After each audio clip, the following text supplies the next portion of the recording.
ठरलेल्या दिवशी ज्यांना सहभाग घ्यायचा असतो ते सर्व देव, असुर, राजे, यक्ष, गंधर्व, ऋषीमुनी ब्रह्मलोकात उपस्थित होतात.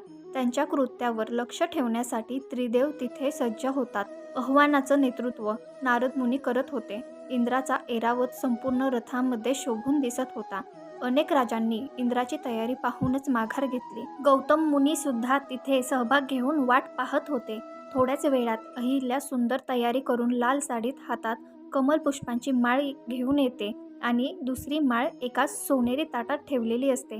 अहिल्याच्या बाजूला माता सरस्वती देवी आणि लक्ष्मी माता पार्वती उभ्या असतात. गौतम ऋषी जरी तिथं उपस्थित असले तरी त्यांचं लक्ष त्यांच्या कुटीमध्ये असतं, कारण तिथं त्यांच्या जवळ जी गाय होती ती गर्भवती होऊन तिचे दिवस भरले होते.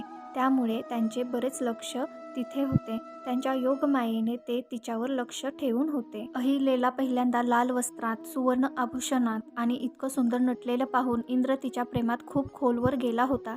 त्याला जणू अहिल्याचा हात हा कोणत्याही प्रकारे हवा होता. सूर्याची किरणे पडतात. महादेव त्यांचं डमरू वाजवून सर्वांना सज्ज करतात आणि नारद सांगतो की सर्वांनी रथावर सज्ज व्हा.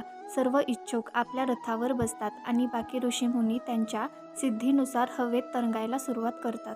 नारद सांगतो की आता शंखनाद झाल्यावर सर्वांनी येथून प्रस्थान करावे आणि संपूर्ण सृष्टीला प्रदक्षिणा मारून इथं पुन्हा यावे. जो पहिले येणार त्याच्या हातात अहिलेचा हात असेल. नारायण नारायण इतकं बोलून नारद थांबतो. मागून भगवान विष्णू जोरात शंखनाद करतात आणि त्यांचा आवाज झाल्याबरोबर सर्वजण जाऊ लागतात. इंद्र त्याच्या ऐरावतला इतका आदेश देत होता की तो सर्वात पुढे असतानाही त्याला कमी वाटत होते. गौतम ऋषी बरेच मागे होते, कारण त्यांचं लक्ष त्यांच्या गायीकडे असतं.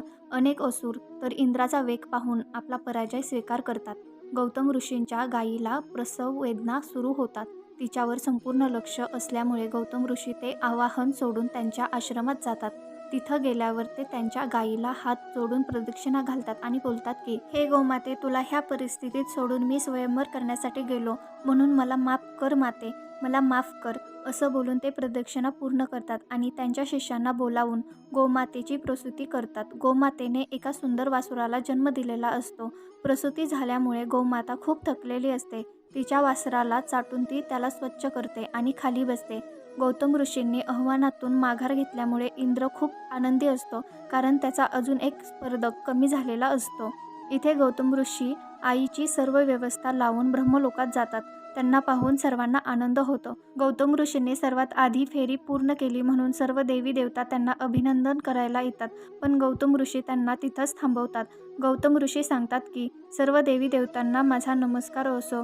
मी तुम्हाला सांगू इच्छितो की मी फेरी अर्ध्यातून सोडली आहे, कारण माझ्या आश्रमात असलेल्या गोमातेची प्रसूती करण्यासाठी मला तिथे जाणे भाग होते. मी फेरी पूर्ण केली नाही म्हणून क्षमा मागतो. ते पाहून अनेकांचे चेहरे निराश होतात, पण त्रिदेव आणि नारद यांना खूप आनंद होतो. दक्षाला पण खूप आनंद होतो, पण तो तसं दाखवत नाही आणि सर्वजण कोण पहिले येतो त्याची वाट बघतात. इंद्र त्याची प्रदक्षिणा पूर्ण करून ब्रह्मलोकात येतो. तिथं इंद्राला पाहून पराजय स्वीकार करणारे अनेक जण बसले होते. सर्वजण तिथं इंद्राचा जय जयकार करत असतात. अहिल्या आता आपली ह्या विचाराने इंद्र जणू आनंदाच्या सागरात विहार करत होता. एक एक करून सर्वजण ब्रह्मलोकात येतात. सर्वजण त्यांचं आसन ग्रहण करतात. त्यांना पाहून नारद मुनी सांगायला सुरुवात करतात की नारायण नारायण, ज्याप्रमाणे तुम्ही सर्वांनी फेरी पूर्ण केली आहे त्यामुळे तुमचे कौतुक हे शब्दात करणे अशक्यच आहे. ह्या फेरीमुळे तुम्हाला सर्वांना एक फायदा झाला आहे, तो म्हणजे तुम्हाला ह्या सृष्टीची प्रदक्षिणा पूर्ण करण्याचं पुण्य मिळालं आहे. आता महत्त्वाच्या मुद्द्यावर येऊया. तुम्ही सर्वजण अहिल्याचा वर कोण आहे हे बघण्यासाठी उत्सुक आहात, तर मी त्याचं नाव पुकारेल, त्यांनी उभं राहावं, असं बोलून नारद मुनी दीर्घ श्वास घेतात आणि नाव पुकारतात. गौतम ऋषी आपलं नाव घेणार ह्याची खात्री असल्यामुळे इंद्र उभा राहिला आणि नारद मुनी गौतम ऋषींचं नाव घ्यायला एकच गाठ पडते.